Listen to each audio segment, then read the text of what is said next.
नमस्कार, मैं हूं शशि। आइए झारखंड की टॉप 25 प्रमुख खबर जानते हैं। मुख्यमंत्री मैया सम्मान योजना का रांची डीसी ने किया औचक निरीक्षण। रांची के जिला दंडाधिकारी सह उपायुक्त मंजुनाथ महंती ने कहा है कि राज्य सरकार की महत्वाकांक्षी झारखंड मुख्यमंत्री मैया सम्मान योजना का धरातल पर प्रभावी क्रियान्वयन जिला प्रशासन का दायित्व है। लाभुकों के बीच मैया योजना को लेकर सकारात्मक फीडबैक जाए, इसे जिला प्रशासन की टीम को सुनिश्चित कराना है। जिन लाभुकों के खाते में सम्मान राशि नहीं आया है उन्हें बताएं कि सत्यापन के बाद सभी योग्य लाभुकों को योजना का लाभ मिलेगा।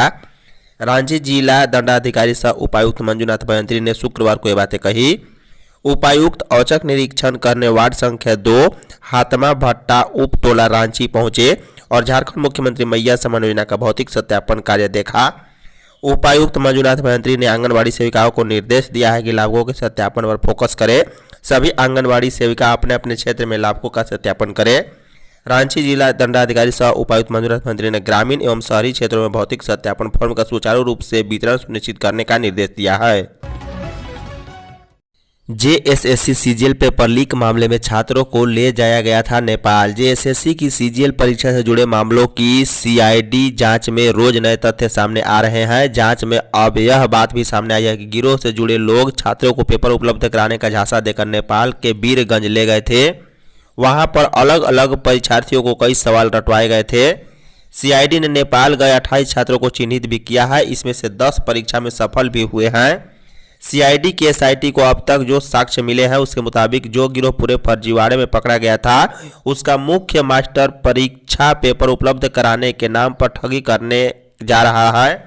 वहीं बिहार के कई प्रतियोगिता परीक्षा के नाम पर भी इस गिरोह ने अभ्यर्थियों से इसी तरह पैसे की उगाही की है। इस उगाही के साक्ष्य अब तक गिरफ्तार 10 आरोपियों के मोबाइल से भी मिले हैं। रिमिक्स फॉल में डूबने से 2 सगे भाइयों की मौत। खूंटी जिले के मरंगहादा थाना क्षेत्र के रिमिक्स फॉल में डूबने से शुक्रवार को 2 सगे भाइयों की मौत हो गई है। मृतक 16 वर्षीय शुभम यादव और 13 वर्षीय राजकुमार यादव रांची के कोकर के अयोध्यापुर निवासी संजय कुमार यादव के पुत्र थे। दोनों भाई अयोध्यापुर स्थित आरएनजी पब्लिक स्कूल में पढ़ते थे। शुभम ने इसी वर्ष मैट्रिक की परीक्षा दी थी। वहीं राजकुमार ने 8वीं की परीक्षा दी थी। ये मूल रूप से बिहार के बक्सर जिले के बगेन थाना क्षेत्र के रहने वाले थे। जानकारी के अनुसार शुभम और राजकुमार समेत 8 दोस्त शुक्रवार को एसयूवी से पिकनिक मनाने रिमिक्स फॉल गए हुए थे। वहां पहुंचते ही शुभम, राजकुमार, संजीव और छोटू नहाने के लिए पानी में उतर गए। इसी दौरान गहरे पानी में चले जाने से 4 दोस्त डूबने लगे। यह देख दोस्तों ने 2 को बचा लिया जबकि शुभम और राजकुमार ज्यादा अंदर चले गए थे। दोस्तों ने स्थानीय लोगों की मदद से राजकुमार को ढूंढ निकाला। उसे मरंगहादा सीएचसी ले जाया गया। वहां से बुड्डू के ट्रामा सेंटर ले जाया गया जहां चिकित्सकों ने उसे मृत घोषित कर दिया। झारखंड मौसम गर्मी से मिलेगी राहत। झारखंड में रविवार से तापमान में गिरावट के आसार हैं। इससे लगातार बढ़ रही गर्मी से लोगों को राहत मिल सकती है। मौसम विभाग के अनुसार अधिकतम तापमान में रविवार से अगले 3 दिन तक 2 से 3 डिग्री तक गिरावट आ सकती है। हालांकि अगले 24 घंटे यानी शनिवार तक तापमान से राहत मिलने की उम्मीद नहीं है। मौसम पूरी तरह साफ रहने से तापमान चढ़ा हुआ है। इधर शुक्रवार को रांची समेत राज्य के विभिन्न भागों में गर्मी का एहसास हुआ। पिछले 24 घंटे के दौरान अधिकतम तापमान 1 से 2 डिग्री में वृद्धि हुई। वहीं राज्य में सबसे अधिक तापमान मेदिनीनगर का 40.5 डिग्री रहा। जमशेदपुर का तापमान 40.4 और चाईबासा का 40 डिग्री दर्ज किया गया है। झारखंड के 3 जिलों में हाथियों का हमला से 5 की मौत। महुआ का मौसम आते ही झारखंड में हाथियों का उत्पात बढ़ जाता है। इस वर्ष भी आबादी वाले इलाकों में आकर जंगली हाथियों ने हमले तेज कर दिए हैं। शुक्रवार को अलग अलग जिलों में हाथियों के हमले में 5 लोगों की मौत हो गई है। मृतकों में 4 पुरुष और 1 महिला भी शामिल है। वहीं 5 घायल लोगों में 2 पुरुष और 3 महिला शामिल हैं। पहली घटना शुक्रवार को सुबह में गुमला जिले के पालकोट के देवगांव और तेतर टोली में हुई है। देवगांव में हाथियों ने 57 वर्षीय क्रिस्पोटर एक्का को कुचल दिया। हमले में अजय मिंज के अलावा इमिल बा और कलारा घायल हो गए हैं। वहीं तेतर टोली में 40 वर्षीय महिला हेमावती देवी को भी मार डाला है। दूसरी घटना सिमडेगा जिले के बानो थाना क्षेत्र के बुरोइंगरी गांव और पाबुड़ा पंचायत के जमांग गांव में हुई है। बता दें गुरुवार की रात विकास ओहदार को कुचलकर मार डाला गया है। वहीं तीसरी घटना गढ़वा जिले के चिनिया थाना अंतर्गत चिरका गांव में घटी है, जहां हाथियों ने महुआ चुनने गए 60 वर्षीय बुजुर्ग भूरा भुइयां को पटककर मार डाला है। बाबूलाल मरांडी ने कहा अवैध बालू कारोबार की जांच हो। भाजपा प्रदेश अध्यक्ष एवं नेता प्रतिपक्ष बाबूलाल मरांडी ने शुक्रवार को राज्य में आम जनता को सस्ता बालू नहीं मिलने के सवाल पर कहा है कि अवैध बालू कारोबार को संज्ञान में लेकर ईडी मामले की जांच करे। राज्य में बालू के लिए हाहाकार मचा है। मरांडी ने आरोप लगाया है कि बालू के लिए आम जनता की जेब से मनमानी कीमत वसूली जा रही है। उन्होंने कहा है कि रांची में निर्माण कार्य के लिए इस्तेमाल होने वाले बालू प्रायः सिल्ली बुड्डू और सोनाहातू से लाया जाता है। जब बालू घाट से निकलता है तो उसकी कीमत लगभग 5,000 होती है, लेकिन रांची पहुंचते पहुंचते इसका दाम 45,000 के पार चला जाता है। उन्होंने आरोप लगाते हुए कहा है कि महज 60 किलोमीटर की दूरी में कीमत में 9 गुना इजाफा कोई संयोग नहीं है, बल्कि एक संगठित अवैध कारोबार का नतीजा है, जिसमें खुद नेता, खनन माफिया, ट्रांसपोर्ट अधिकारी और दलालों का गठजोड़ शामिल है। 1 अप्रैल से गीला सूखा कचरा साथ दिए तो सुविधा बंद। निगम रांची नगर निगम क्षेत्र से अप्रैल की 1 तारीख से मिश्रित कूड़ा का उठाव नहीं होगा। शहर में मिश्रित कूड़ा के संग्रहण पर प्रतिबंध लगाए जाएंगे। नई व्यवस्था का कड़ाई से पालन करने के लिए हर वार्ड में विशेष टीम कार्य करेगी। अब सूखा और गीला कूड़ा एक साथ देने पर ऐसा लोगों को पहले नोटिस थमाया जाएगा। उसके बाद आदेश का उल्लंघन करने पर गृह स्वामी एवं विभिन्न तरह के प्रतिष्ठान के संचालक के खिलाफ सख्त कार्रवाई की जाएगी। साथ ही उस प्रतिष्ठान और मकान के बाहर साउंड सिस्टम व लाउडस्पीकर से लापरवाही की सार्वजनिक रूप से जानकारी दी जाएगी। निगम के प्रशासन संदीप सिंह ने शुक्रवार को निगम सभागार में स्वच्छता टीम के कार्य की समीक्षा के दौरान पदाधिकारियों को निर्देश दिया है।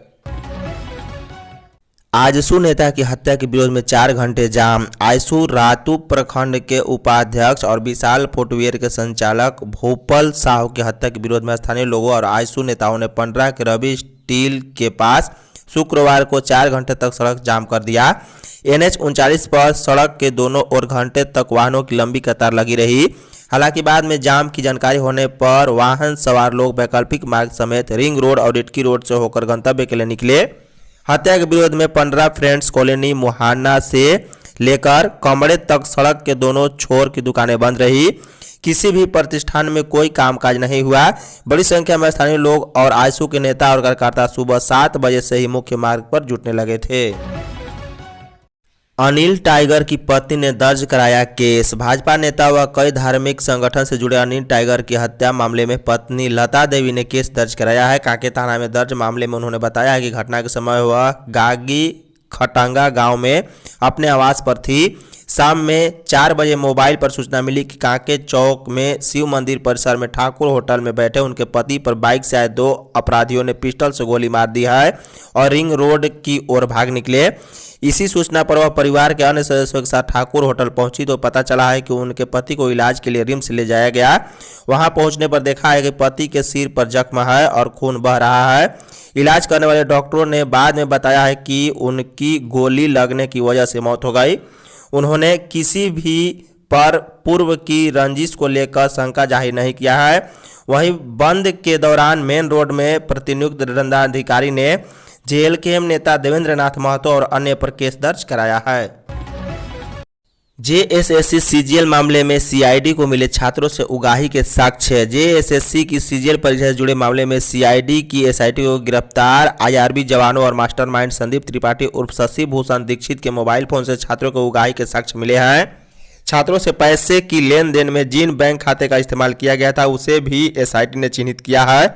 यह बात भी सामने आई है कि गिरफ्तार आईआरबी जवानों में अधिकांश बिहार के गोपालगंज के ही हैं।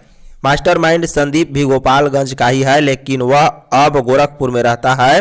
संदीप ने आईआरबी जवानों को अपने पाले में लिया था कि वह छात्रों को लाए। आईआरबी के एक जवान को भी एसआईटी तलाश रही है। आईआरबी जवान ने भी सीजीएल की परीक्षा दी थी, वह भी सफल हुए हैं।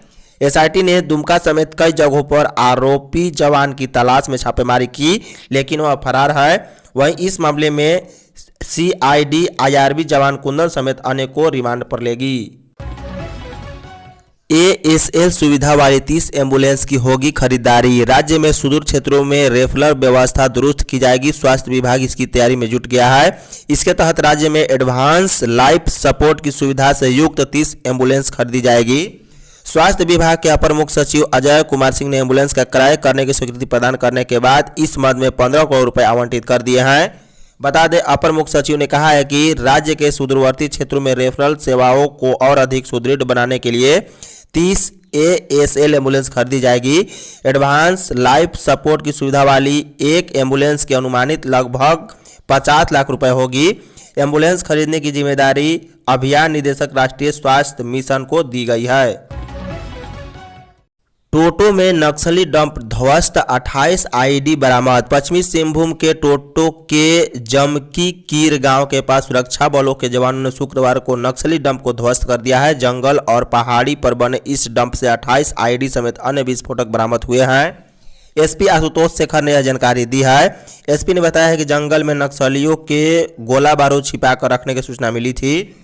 सुरक्षा बलों ने शुक्रवार को नक्सली डंप को ध्वस्त किया। सुरक्षा बलों ने नक्सली डंप से 28 IED, 23 डेटोनेटर, यूरिया 25 किलोग्राम और 1 kilo gun powder, 50 switch, 250 metre cordex wire, 150 metre safety fuse, 1 Sintex सहित दैनिक इस्तेमाल सामग्री भी बरामद हुए हैं। इस अभियान में पुलिस के अलावा CRPF 197 बटालियन के जवान भी शामिल थे। हाल ही में CRPF के ASI के शहीद होने के बाद सर्च अभियान तेज कर दिया गया है। देह व्यापार के लिए लड़कियां दिला रहे साइबर अपराधी। धनबाद साइबर थाना की पुलिस ने सेक्सटॉर्शन, अश्लील ऐप और ऑनलाइन देह व्यापार का धंधा करने वाले 3 साइबर अपराधियों को बरौरा थाना क्षेत्र की भितिया पानी टंकी के निकट जीत महतो के मकान में छापेमारी कर गिरफ्तार किया है। हजारीबाग जिले के थाना गौरहर सिलाडीह के रहने वाले सिकंदर यादव, चंदन यादव और विवेक साहू को गिरफ्तार किया गया। पुलिस ने इनके पास से 50,000 रुपये नगद, 13 ATM कार्ड, 9 मोबाइल फोन व 14 सिम कार्ड भी बरामद किया है। यह जानकारी साइबर DSP संजीव कुमार ने अपने कार्यालय में दी। इस दौरान साइबर थाना प्रभारी अक्षय कुमार राम भी मौजूद थे। झारखंड में जल संकट से निपटने को सरकार तैयार। झारखंड की मुख्य सचिव अलका तिवारी ने जल संरक्षण के क्षेत्र में अभिनव तरीके अपनाने पर बल देते हुए अधिकारियों को निर्देश दिया है कि वे समन्वय बनाकर इस दिशा में आगे बढ़े। झारखंड में जल संसाधन के क्षेत्र में हुए अध्ययन और आंकड़े के परिप्रेक्ष्य में उन्होंने कहा है कि राज्य में पर्याप्त बारिश होती है, लेकिन हम उसे पूरी तरह रोक नहीं पा रहे। ज़्यादा से ज़्यादा जल का संरक्षण कैसे हो, इस दिशा में हमारा फोकस होना चाहिए। उन्होंने कहा है कि देश के कई भागों में जल संकट चुनौती बनकर खड़ी हो चुकी है। झारखंड में अभी यह स्थिति नहीं है, लेकिन बढ़ती जनसंख्या और क्लाइमेट चेंज के दौरान झारखंड में भी यह स्थिति धीरे धीरे बन सकती है।